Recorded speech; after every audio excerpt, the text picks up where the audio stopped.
Bonjour à tous. C'est assez impressionnant d'avoir autant de monde, c'est super. Je vais essayer, rappelez-moi, s'il y a des moments où vous voyez que je baisse un peu la voix, faites-moi ça, ça sera très très bien.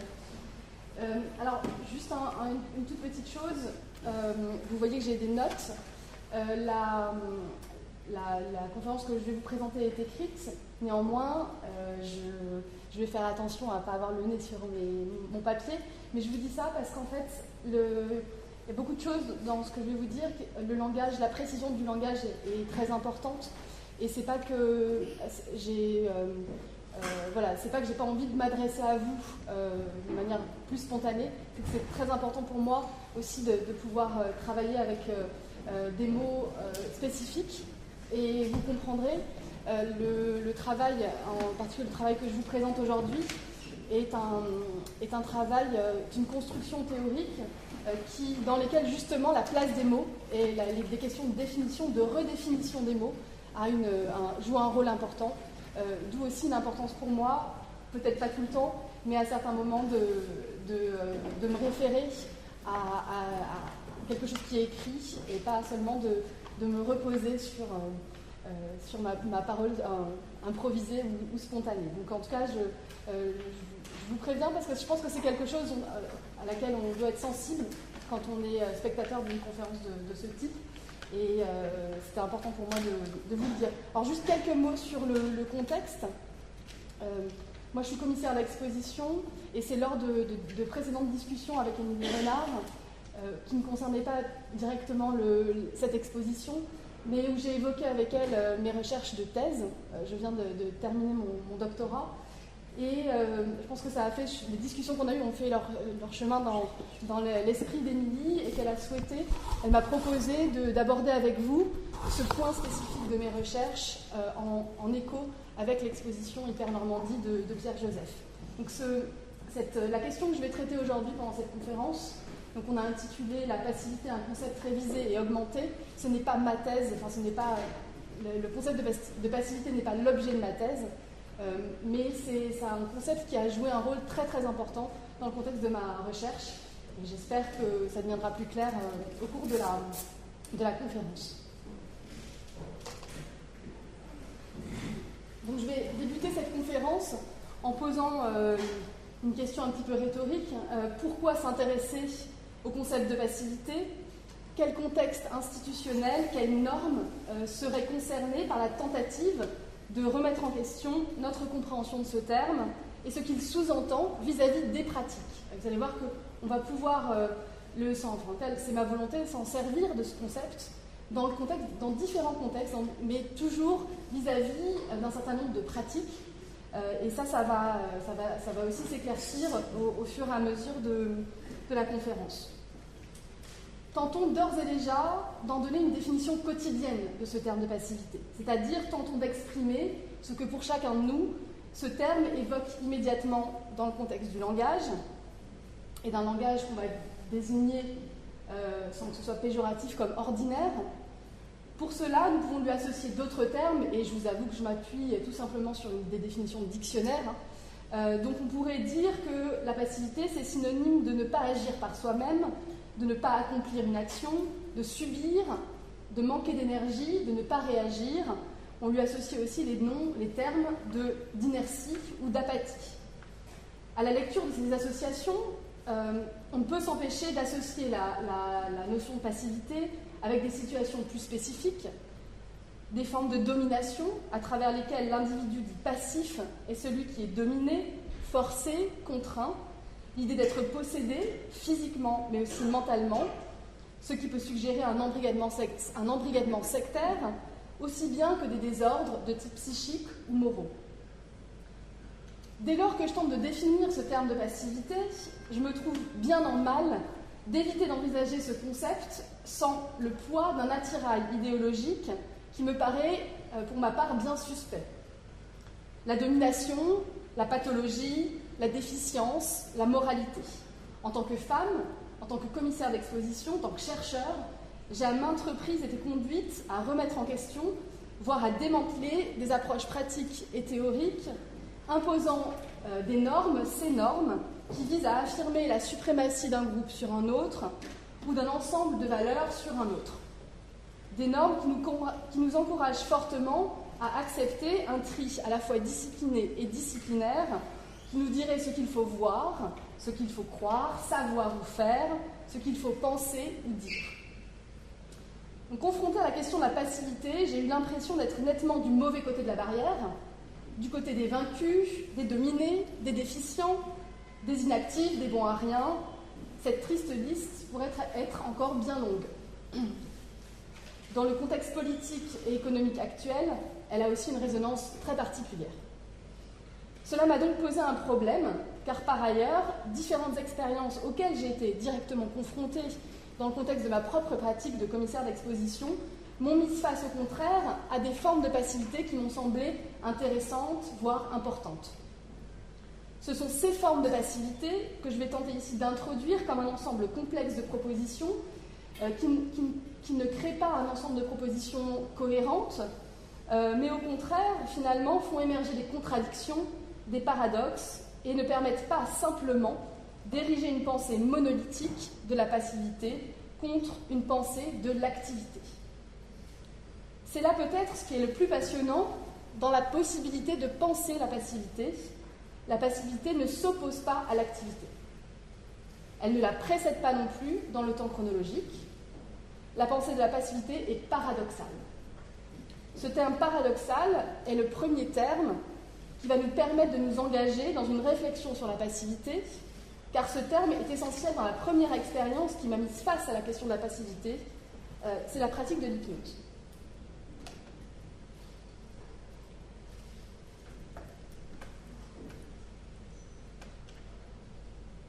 Donc je m'excuse par avance parce que de la dimension schématique de ce que je vais dire à la fois sur l'hypnose en tant que telle, qui est un phénomène extrêmement complexe, et certains d'entre vous peut-être le connaissent mieux que moi, et sur le travail d'un artiste, Matt Mullican, à travers lequel j'ai été sensibilisée à la pratique hypnotique.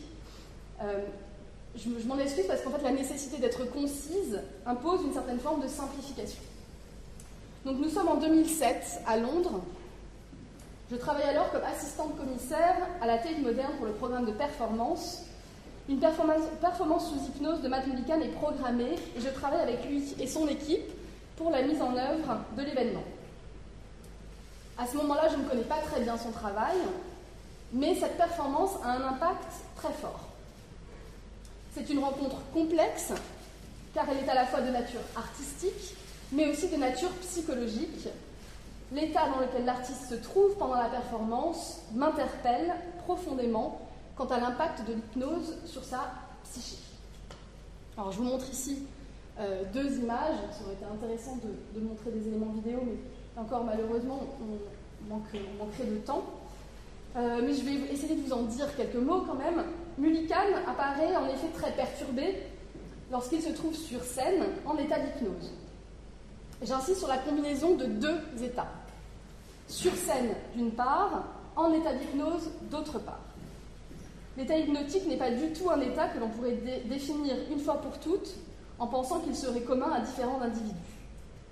L'état hypnotique est décrit comme un état paradoxal, ni endormi, ni complètement réveillé. Il a cela de singulier qu'on peut difficilement faire une liste exhaustive de ces manifestations visibles, et j'évite là volontairement le terme de symptômes. Il est même très difficile de dire si une personne est véritablement sous hypnose. Les notions de vérité et d'authenticité sont mises à mal ainsi par la nature de l'hypnose. Alors qu'est-ce que cela veut dire ? Tout d'abord, dans le cas de Matt Mullican, la difficulté que quiconque a à dire si quelqu'un est sous hypnose suppose qu'il y a un doute essentiel quant à la nature de sa performance. Mullican est-il sous hypnose ou joue-t-il la comédie ? Matt Mullican répondrait « Peu importe, car le public ne regarde pas une séance d'hypnose, mais une œuvre artistique. » Néanmoins, dans le contexte de l'art, une question semble pouvoir se poser. Si Mullican est sous hypnose, quel contrôle conserve-t-il sur son œuvre ? Est-il en quelque sorte possédé par l'hypnotiseur, qui lui ferait faire ce qu'il désire ? Mullican serait-il relégué au rang d'acteur ? Entendez ici ce que je sous-entends. Si Mullican est un acteur soumis au désir d'un autre, est-il toujours l'auteur de son œuvre ? On voit bien que toutes ces questions dans le contexte de l'art ne sont pas nouvelles. À leur époque, les artistes associés au surréalisme avaient déjà expérimenté des processus dont l'hypnose, qui mettait à mal le rôle de la raison, de la conscience et de la volonté au cœur de l'expérience artistique.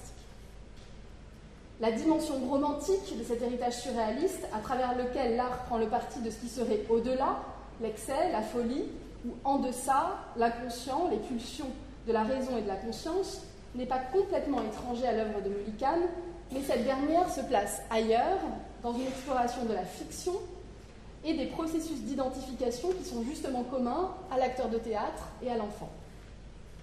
Mais revenons donc à cette question de la passivité. Qu'est-ce qu'il y a de passif dans le travail sous hypnose de Matt Mullican ? Qu'y a-t-il de passif dans l'expérience hypnotique tout court ? Lorsqu'on aborde le phénomène complexe de l'hypnose, on se rend rapidement compte qu'il n'y a pas une pratique hypnotique, mais des pratiques dans les champs de la magie, du théâtre, du music-hall, de la psychothérapie ou de la médecine. Un autre fait important, c'est qu'au-delà de cette diversité de pratiques de l'hypnose, on doit aussi être conscient de l'évolution de ces pratiques. Aujourd'hui et depuis le milieu du XXe siècle, la question de l'éthique est devenue fondamentale dans la pratique de l'hypnose. L'hypnose moderne, souvent associée au psychiatre américain Milton Erickson, s'émancipe d'une hypnose traditionnelle en postulant la nécessité pour le patient sous hypnose de conserver sa capacité agissante, c'est-à-dire de refuser au thérapeute utilisant l'hypnose la possibilité d'interférer avec l'action du patient en s'imposant à lui par le biais d'une forme autoritaire de suggestion.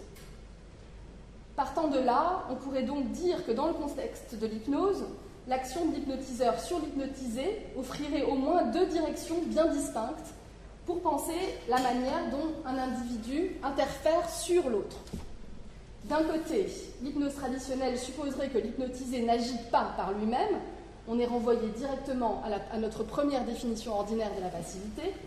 De l'autre, une hypnose moderne qui suppose que l'hypnotisé conserve sa capacité agissante. Pourtant, dans ce second cas, peut-on néanmoins nier l'existence d'une forme de passivité ? L'hypnose moderne envisage en effet une relation au cœur de laquelle un individu, le praticien de l'hypnose, agit sur un autre, l'hypnotisé, afin de le rendre disponible à une transformation. Dans ce contexte, il semble que l'opposition entre passivité et action ne fonctionne plus.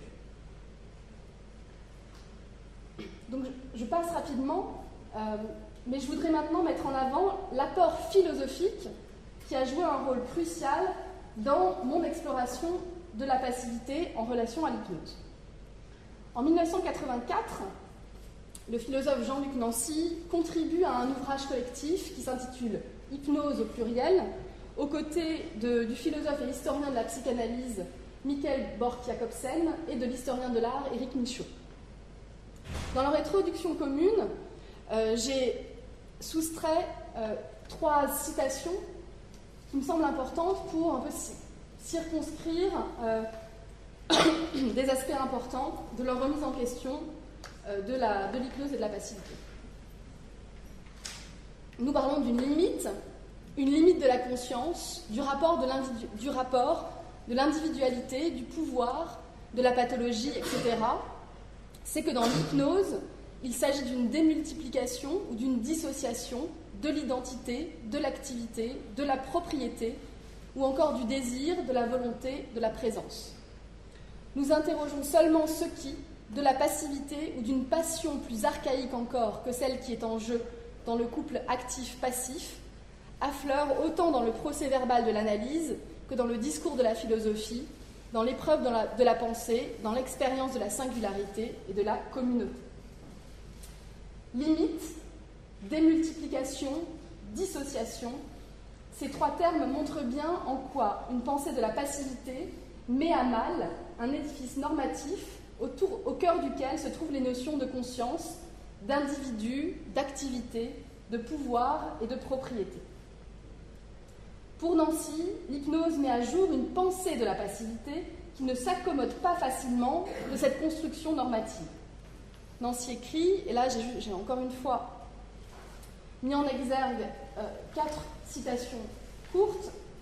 L'état de la passivité offre ce caractère remarquable de ne plus être, ou d'être à peine à la limite seulement, un état du sujet.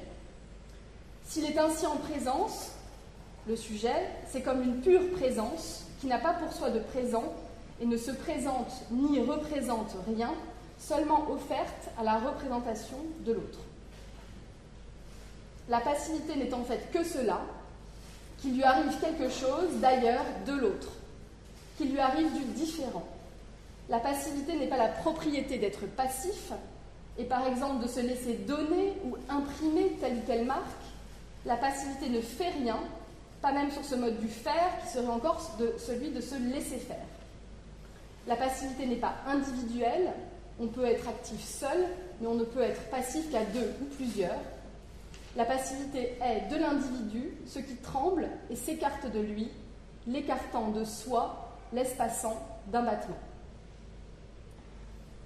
J'aimerais ici qu'on retienne de ces contributions autour des hypnoses, et en particulier celle de Nancy, l'idée que, pensée à partir de l'hypnose, la passivité se dissocie de la définition ordinaire que j'en ai donnée en introduction et ouvre la voie à une autre approche qui se distingue par son refus de penser la passivité comme étant propre à l'individu. Dès lors que l'on envisage la passivité comme étant une qualité du rapport à l'autre, aux autres et au monde, tout semble bouleversé. Cela implique un fondamental décentrement, une cruciale dispersion de la pensée, laissant de côté l'individu en faveur d'un rapport plus complexe à la communauté. Un terme important dans ce nouvel échafaudage théorique, c'est celui de disposition. La passivité ne serait donc pas le fait de subir, de ne pas agir, d'être dominé, mais la passivité offrirait la possibilité de se rendre disponible à une relation et à une transformation. D'un seul coup, les termes d'inertie, d'apathie ou d'inaction s'effacent pour faire place à une autre terminologie, disposition, empathie, potentialité, expérience affective.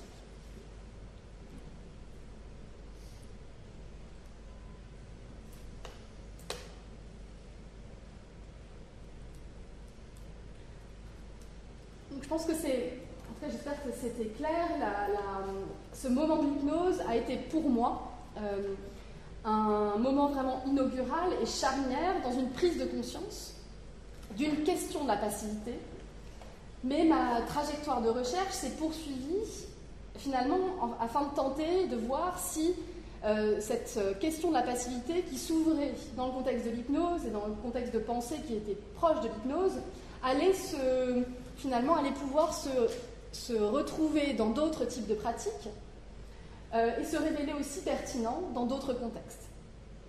Et je vais là pas vous parler de toutes les pratiques à travers lesquelles que j'ai pu naviguer pour pouvoir continuer d'échafauder une nouvelle définition de la passivité, mais je vais insister sur une autre rencontre qui est celle que j'ai faite avec le travail de recherche de Michel de Certeau.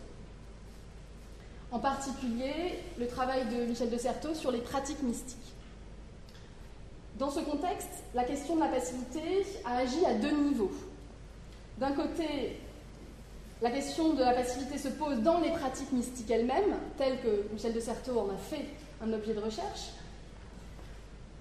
Mais d'un autre côté, c'est dans la démarche et la réflexion historiographique de Michel de Certeau, mettant en avant ses questionnements éthiques vis-à-vis de son rôle d'historien, que la question de la passivité s'est aussi révélée très pertinente. Donc je vais donc essayer d'exposer clairement les enjeux de cette passivité au cœur de ces 2 pratiques, les pratiques mystiques d'une part et la pratique historiographique de Certeau d'autre part.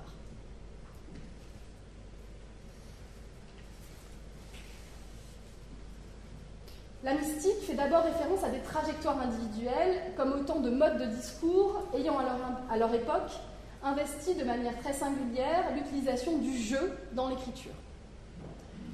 Il y a autant de pratiques mystiques que d'individus incarnant ces pratiques du point de vue de la parole et de la pensée. La mystique caractérise un mode spécifique de discours et d'énonciation qui diffèrent des formes traditionnelles par leur qualité littéraire et poétique spécifique. La mystique, on la connaît comme une figure historique spécifique à l'histoire des idées en Occident, que les historiens ont située approximativement au XVIe et XVIIe siècle.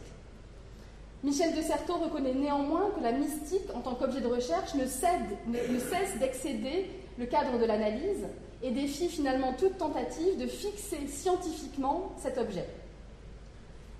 Il envisage le problème posé par la mystique lorsque celle-ci réapparaît dans le contexte des sciences sociales et il écrit « Objet en transit, le phénomène bouge et se transforme dans la case qui lui a été fixée. Il faut donc circonscrire formellement ce qu'on entend par mystique. Travail de Sisyphe, l'objet ne cesse de retomber hors du lieu théorique où une définition l'a élevé. » Alors la question se pose, pourquoi s'intéresser aux pratiques mystiques dans le cadre d'un questionnement sur la passivité? Les pratiques mystiques, à quoi nous renvoient-elles? Elles nous renvoient à la question de l'expérience spirituelle, à l'origine ancrée dans un contexte chrétien. La notion d'expérience spirituelle dans le contexte de la mystique nous met non seulement face à la question de la croyance religieuse, mais au-delà de la question de la croyance, d'un ensemble d'événements, visions, extase, lévitation, le fait d'entendre des voix, dont le sujet mystique affirme faire l'expérience. Ces événements sont à la fois inattendus, imprévisibles, et en ce sens, le sujet mystique les subit, même si on le verra, les mystiques cherchent à rendre leur corps le plus hospitalier possible pour accueillir cet autre qui se manifeste à travers ces expériences. L'écriture dans les pratiques mystiques souligne ainsi le désir de dire l'autre et de jouir de cette expérience de l'altérité à travers l'écriture, avec toute la difficulté d'articuler de telles expériences dans la langue.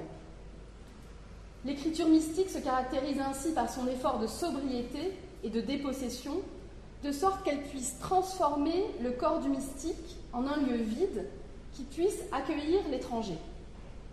On trouve cette idée d'une hospitalité active, un désir de se rendre disponible à l'autre qui est absent. Il y a dans la mystique cette idée qu'une identité propre serait un artifice, que l'on doit tenter de ne pas s'appartenir pour donner naissance à un corps vivant et désirant, plein du désir de l'autre. La mystique propose ainsi une scène épistémologique sur laquelle l'approche de l'être, du sujet, de l'identité, comme entité stable et unique, est complètement remise en question. Les pratiques mystiques nous offrent néanmoins un modèle très paradoxal vis-à-vis de la passivité. On trouve dans ces pratiques une résistance à la norme institutionnelle imposée par la religion au profit d'une relation plus personnelle, plus incarnée de la croyance et de la spiritualité. Il semble que les mystiques nous mettent face à l'existence de formes différentes de possession.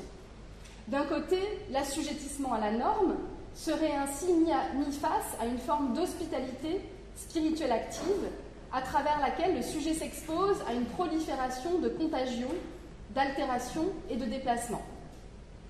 On pourrait peut-être dire que les mystiques refusent en quelque sorte une conception volontariste de la croyance religieuse, donc une conception active de la croyance religieuse, au profit d'une forme d'abandon spirituel qui refuserait de penser la croyance en dehors de l'expérience. Et vous voyez là que j'insiste sur ces termes, conception active, volontariste, activité, qui est mise face à l'idée d'un abandon spirituel, et là, on pense tout de suite à une forme de passivité.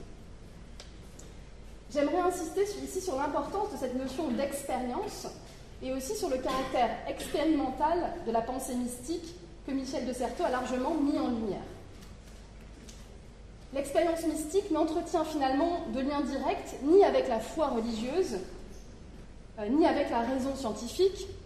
Elle met au contraire les deux au défi d'une autre forme de pensée, ce que Certeau appelle une science sauvage qui résiste à l'appropriation scientifique traditionnelle.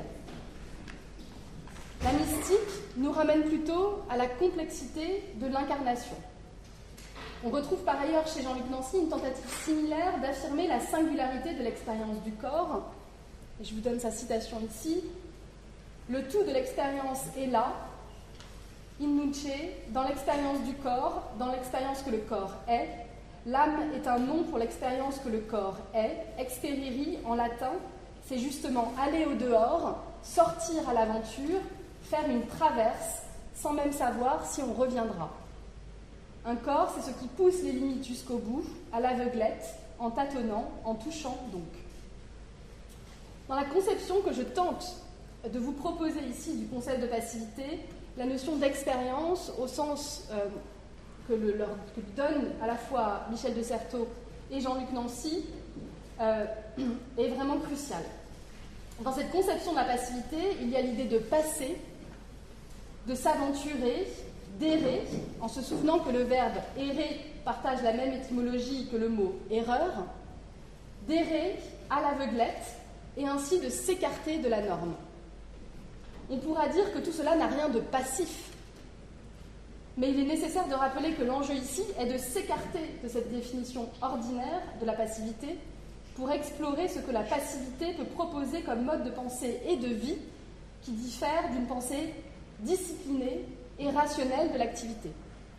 On dirait peut-être même de l'hyperactivité qui caractérise notre époque, dont la dimension éthique est questionnée de toutes parts.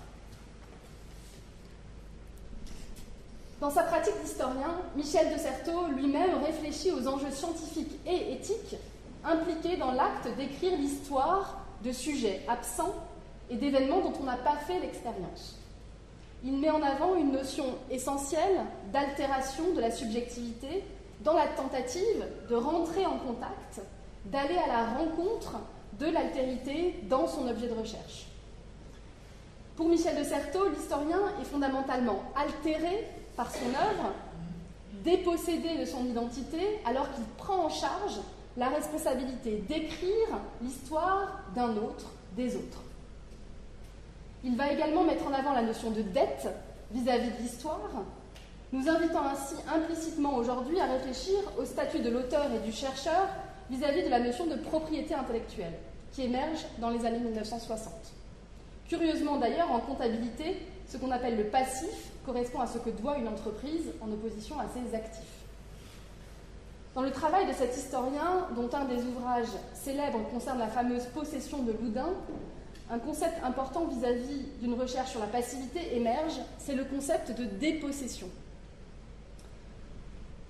Il est important de noter, si cela ne nous a pas encore interpellés, en particulier avec ma dernière remarque sur la comptabilité, que la pensée de la passivité a une dimension économique importante qui est au cœur du terme même de possession. Posséder ou être possédé. La question essentielle, elle a été posée par la philosophe des sciences Isabelle Stengers dans un essai sur l'animisme. La question essentielle serait plutôt par quoi devrions-nous nous laisser posséder ?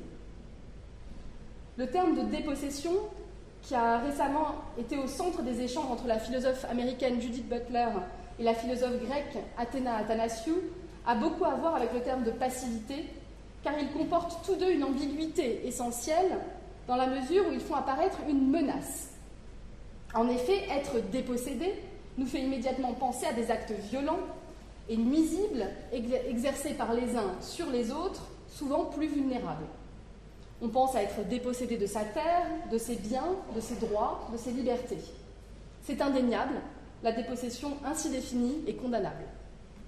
Mais la dépossession à laquelle je fais référence, dans le contexte d'un redéploiement de la pensée de la passivité, est aussi une façon de reconnaître les limites du sujet libéral, néolibéral, considéré comme autonome. La pensée de la dépossession et de la passivité tente d'affirmer que l'exposition et la disposition aux autres, l'expérience de la perte et de la souffrance, la possibilité même théorique de subir normes et violences constitue la source de notre capacité à entrer dans une relation éthique. Cette dépossession est avant tout une dépossession volontaire, un désir, comme je l'ai envisagé avec les pratiques mystiques, d'envisager l'être et le corps comme des entités instables, dispersées, altérées par leur relation aux autres et au monde.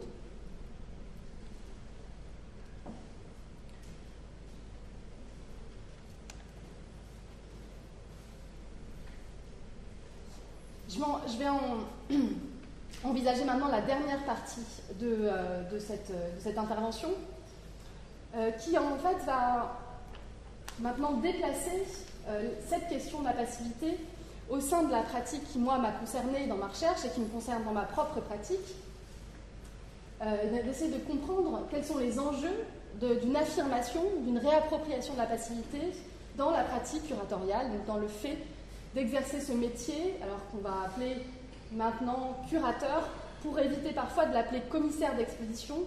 Le problème dans ce terme commissaire d'exposition, c'est et l'exposition et le commissaire. Donc quelque part, le commissaire, ça nous renvoie à des questions très disciplinaires, voire policières, dans les domaines économiques, militaires, juridiques, etc. Et la question de l'exposition, elle a aussi été largement remise en question dans les pratiques contemporaines, puisque les curateurs estiment que le champ de leur pratique dépasse aussi l'objet circonscrit de l'exposition pour toucher à d'autres formes, des conférences, des publications, etc. Donc le terme de pratique curatoriale est le choix que je fais plutôt que de parler justement de commissaire d'exposition. Ça correspond à ce que je viens de vous dire. Donc j'ai développé cet outil que je nomme passivité afin de tisser des liens entre différentes approches de cette pratique, de la pratique curatoriale, qui est confrontée de manière fondamentale à la question de l'éthique, et en particulier l'éthique de la relation, dans la mesure où cette pratique, elle consiste à travailler à partir de ce que d'autres personnes, les artistes, produisent. Le manque de précision dans les termes que j'emploie vis-à-vis de la définition des tâches du curateur, j'ai défini de manière très vague finalement que la pratique curatoriale, c'est travailler à partir de ce que font les artistes, c'est extrêmement vague, mais c'est volontaire, car en effet, il est de mon point de vue bien difficile aujourd'hui de déclarer de manière définitive ou exhaustive ce que sont les tâches de ce curateur dans le champ de l'art contemporain. Par contre, j'insisterai sur la spécificité d'une relation dans laquelle la pratique curatoriale dépend étroitement de la pratique artistique. Dépendance, dette, c'est des mots que j'ai déjà employés jusqu'à présent. Donc la pratique curatoriale est en quelque sorte endettée à la pratique artistique, tout en reconnaissant néanmoins, et c'est vraiment très important, que la pratique curatoriale n'est pas au service de la pratique artistique ou secondaire à elle. Tout l'enjeu est pour moi, à travers le concept de passivité, d'essayer de penser les relations entre pratique curatoriale et pratique artistique sur un plan horizontal, déhiérarchisé et entièrement adossé à des contextes spécifiques qui ne permettent pas de penser ces relations de manière abstraite, dépolitisée ou déshistoricisée. J'ajouterai cependant que ma position en tant que curatrice et chercheur postule que cette déhiérarchisation des relations entre ces deux pratiques est loin d'être la règle, et pour cette raison, il m'a semblé intéressant d'observer dans quelles situations et avec quels outils théoriques et pratiques les curateurs dérogeaient au modèle professionnel habituel et remettaient en cause les modes d'assujettissement en œuvre dans la pratique curatoriale. Donc je vais terminer finalement cette conférence en essayant d'énoncer une série de postures, de démarches qui ont retenu mon attention et autour desquelles j'ai construit ma réflexion. Alors, une nouvelle fois, je vous demande de comprendre que cette dernière partie, elle vise du coup à spécifier l'utilisation que j'ai faite du concept de passivité dans ma recherche. Elle n'est pas du tout exhaustive, c'est-à-dire que les différentes postures que je vais vous présenter, je vais me focaliser sur 3 démarches, 3 types de démarches. Je vais vous donner des exemples, mais je vous laisse aussi compléter cette possible liste, peut-être avec vos propres expériences et vos propres exemples, parce que même pour moi, cette liste n'est pas du tout arrêtée, et je vous demande de prendre ça en compte jusqu'à la fin de la conférence. Donc la première démarche, posture que j'ai choisi d'évoquer, c'est l'idée d'observer lentement. Donc je souhaite mettre en avant cette démarche d'observation, une observation lente et prolongée. Je pense que le contexte de l'exposition est particulièrement pertinent par rapport à cette idée. Un acte répétitif qui démontre sa capacité agissante, justement, on revient un peu à des termes que j'ai utilisés pour parler de l'hypnose. Alors, attendez, il y a quelque chose qui ne fonctionne plus. Tout. Bon, voilà. Donc un acte répétitif qui démontre sa capacité agissante dans la mesure où cette observation provoque une transformation de celui qui regarde comme de l'objet qui est regardé. Donc vous voyez là encore une fois que l'idée qu'il y ait une transformation de l'objet, de la personne qui regarde et de l'objet qui est regardé, l'idée de l'opposition entre une passivité et une activité n'est pas possible. Il y a seulement un aller-retour entre différents types de positions. On ne peut plus polariser l'un et l'autre. Un témoignage pertinent d'une telle démarche d'observation lente et prolongée face à une œuvre d'art a été donné non pas par un commissaire d'exposition, même si je suis persuadée qu'on pourrait trouver des exemples, mais en l'occurrence, j'ai essayé de m'appuyer sur un exemple qui est très public et vers lequel vous pourrez, après la conférence, si ça vous intéresse, aller trouver plus d'informations, puisque c'est ça aussi l'idée. Si je vous parle que de choses que je n'ai vues que moi, ça n'a pas toujours un intérêt plus large. Donc ce témoignage, il a été donné non pas par un commissaire d'exposition, mais par un historien de l'art. L'historien de l'art d'origine britannique, T.J. Clarke, dans l'ouvrage intitulé, excusez-moi je le dis en anglais parce qu'il n'est pas encore à ma connaissance traduit en français, The Site of Death. Lors de sa résidence de recherche de 6 mois à l'Institut Getty à Los Angeles, T.J. Clarke est, pour le situer un petit peu, même si moi c'est pas quelqu'un dont par ailleurs je connais très très bien le travail d'historien, mais c'est quelqu'un qui a écrit beaucoup sur le 19e siècle, qui est par exemple un spécialiste de Courbet. Donc il fait régulièrement des résidences de recherche et là il était au Getty et il s'est rendu compte que par un certain hasard 2 tableaux de Nicolas Poussin qui sont normalement à Londres étaient en prêt au Getty à Los Angeles. Et il décide, parce qu'il a une histoire particulière avec une de ses peintures qu'il a toujours interpellé de manière assez forte, il décide de commencer à observer de manière répétée, c'est-à-dire tous les jours, ces 2 tableaux.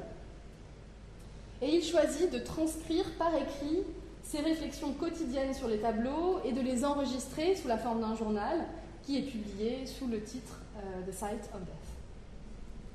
L'entreprise expérimentale, et là j'utilise un terme que j'ai déjà évoqué avant, mais qui est utilisé par l'auteur lui-même. Le sous-titre de The Site of Death, c'est une expérimentation, an experiment in art writing, donc une expérimentation dans le champ de l'écriture de l'art. Donc cette idée d'une entreprise expérimentale s'inscrit en décalage avec la rapidité de circulation de l'information et de la circulation des images.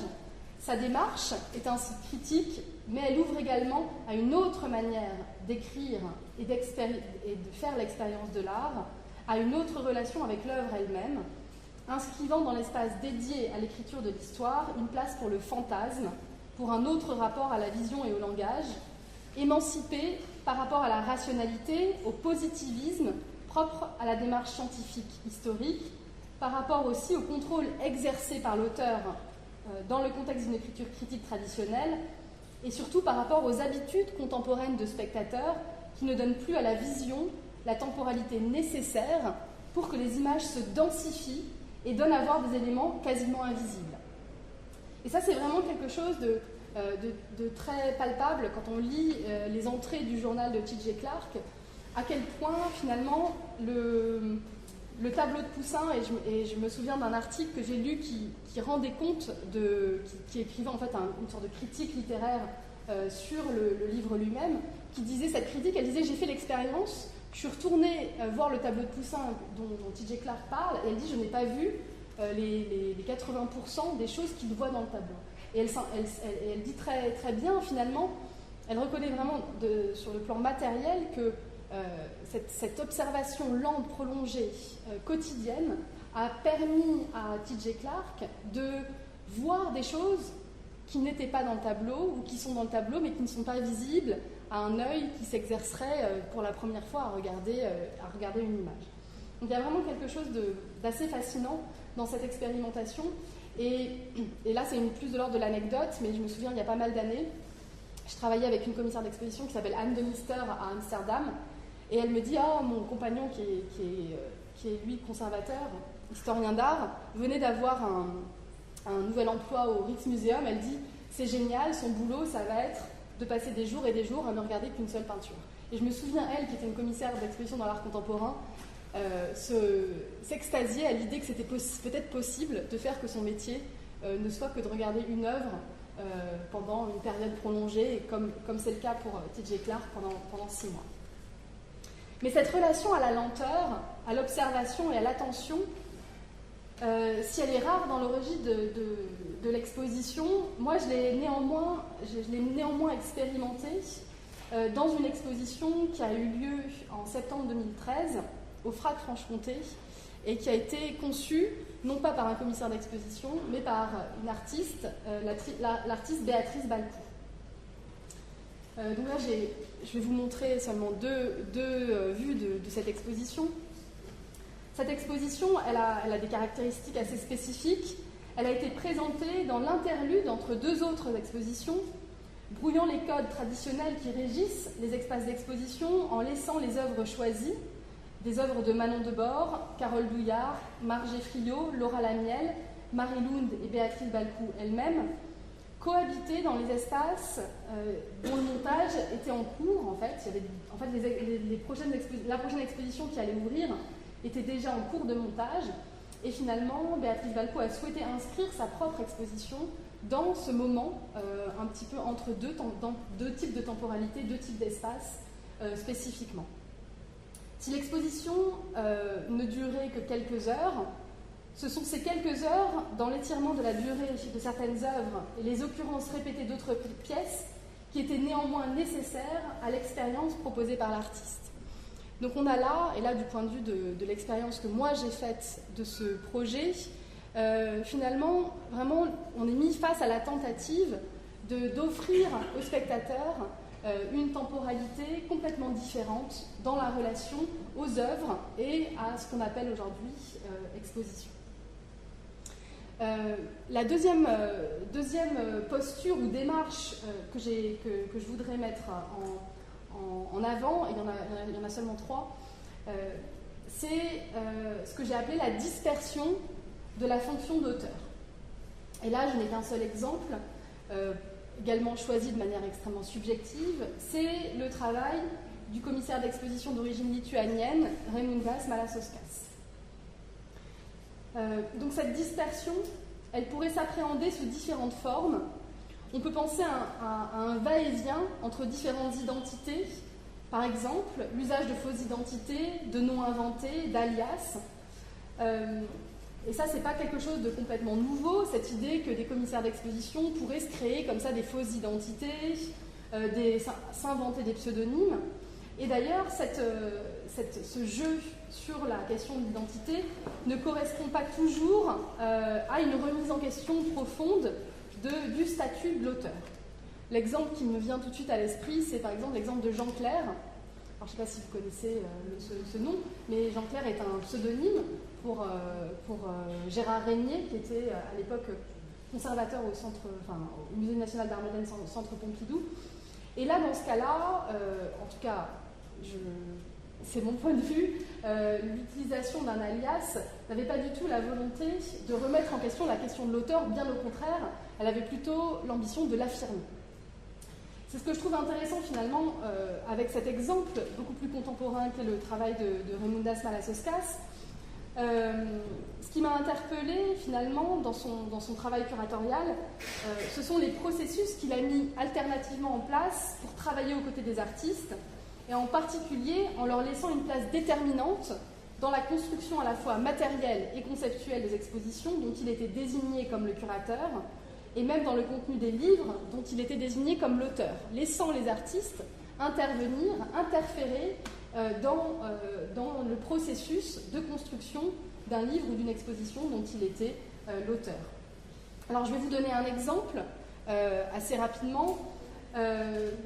Et c'est une exposition dont j'ai choisi une seule image ici, une exposition qui s'appelait Dawn Fatal Holography, qui a eu lieu dans un tout petit espace d'exposition qui n'existe plus aujourd'hui, Tulips and Roses à Bruxelles en 2011. Et je vais juste vous lire, je vais commencer par vous lire une citation de la critique d'art Jennifer Titz qui décrit l'exposition dans un article de Metropolis M. Elle décrit le contenu de l'exposition, elle dit qu'il y avait 4 portraits sous forme d'hologramme, ceux des jumeaux d'origine lituanienne dont le nom est Praspaliauskas, le portrait de l'artiste Darius Mixis et un portrait de groupe montrant Raimundas, Mixis et les jumeaux suspendus dans un cadre vide. Il y avait aussi un tapis et différents objets disposés dessus. Là, c'est l'image que vous voyez à l'écran. Il y avait aussi un autre portrait encadré, un portrait qui a été réalisé par le photographe Alexandre Gürkinger. Cependant, cette fois, c'est une photo de pub pour une campagne Hermès, mais comme la photo a subi une rotation, elle paraît très étrange. Un autre portrait est accroché au mur, une copie d'une célèbre peinture lituanienne intitulée The Sitting Woman. Retournant la peinture, vous réalisez qu'elle a 2 faces et qu'elle a été faite dans le contexte d'un salon du mercredi, imaginé par l'artiste Alex Cecchetti et peinte par Roman Syme. Fin de citation. La personne du curateur Raimundas Malasauskas était ouvertement présente dans l'exposition. Ce qui était très étrange, c'est que son nom était à la fois cité comme auteur des œuvres et comme commissaire de l'exposition.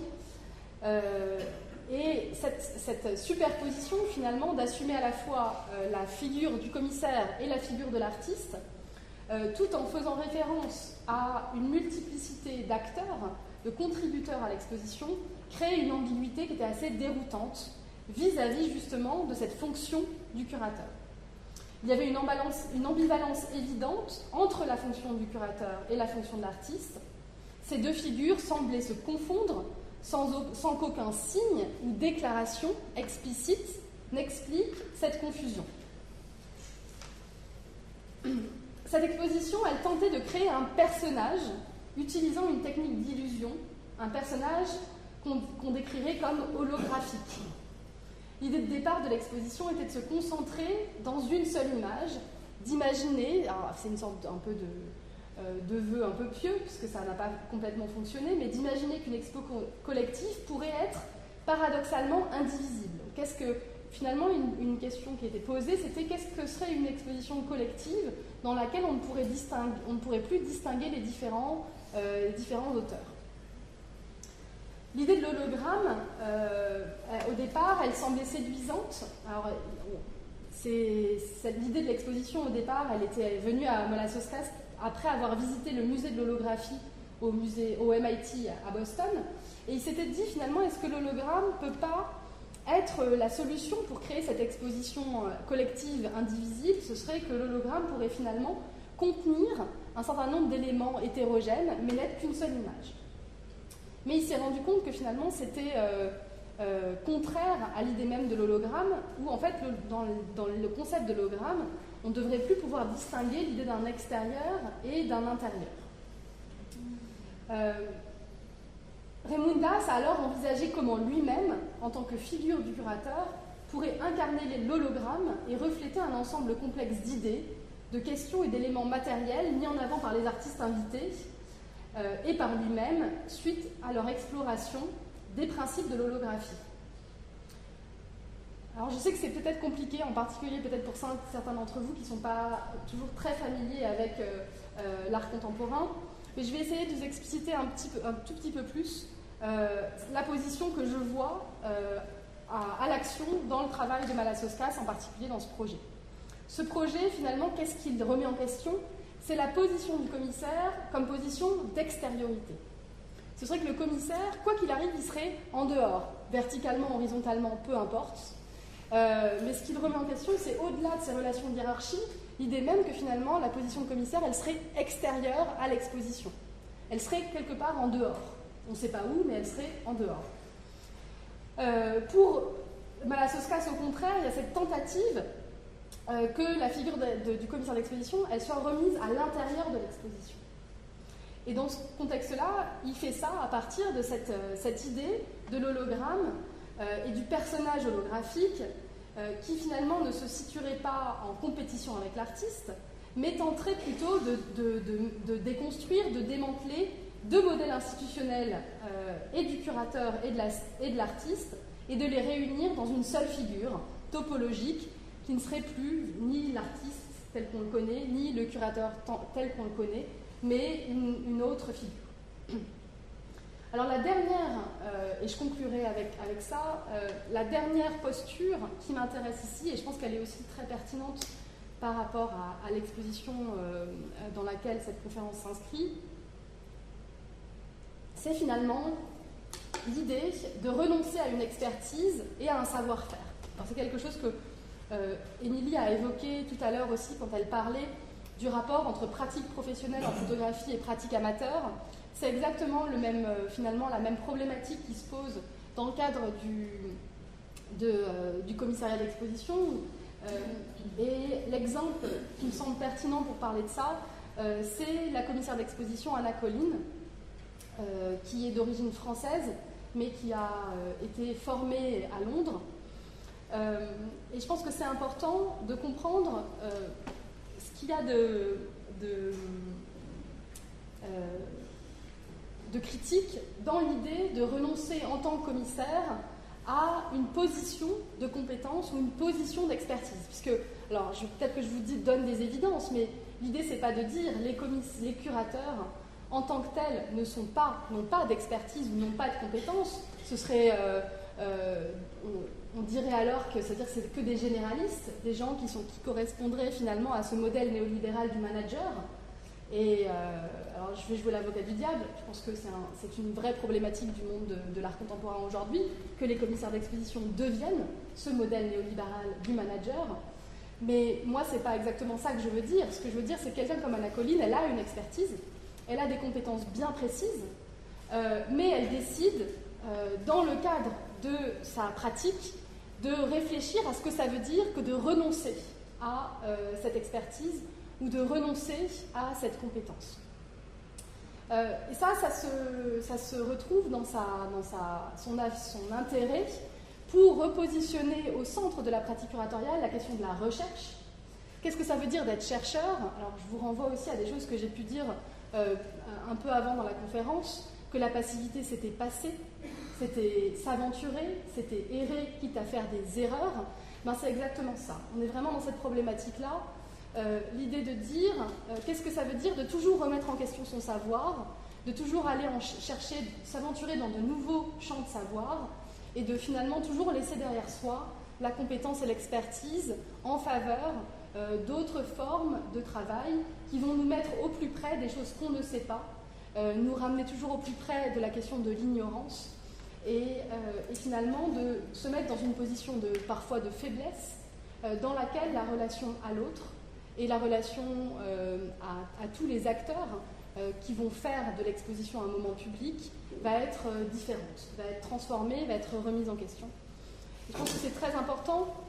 Alors, Anna Colline, c'est quelqu'un qui a été formé en Angleterre, qui a été formé aux études de genre, qui a été sensibilisé aux études culturelles, et ce n'est pas du tout étranger à son positionnement, puisque justement, la pensée féministe et les études culturelles, à travers leur remise en question de la pensée coloniale et postcoloniale, a permis aussi de questionner ce rapport au savoir, et ce rapport au savoir qui est avant tout un rapport au pouvoir. Donc je vais terminer mon intervention sur ces mots, et j'espère qu'il reste un petit peu de temps pour vous donner la parole et vous laisser peut-être me poser des questions si vous en avez, ou s'il y a des choses aussi qui n'étaient peut-être pas complètement claires dans ce que j'ai pu vous dire. Je vous remercie.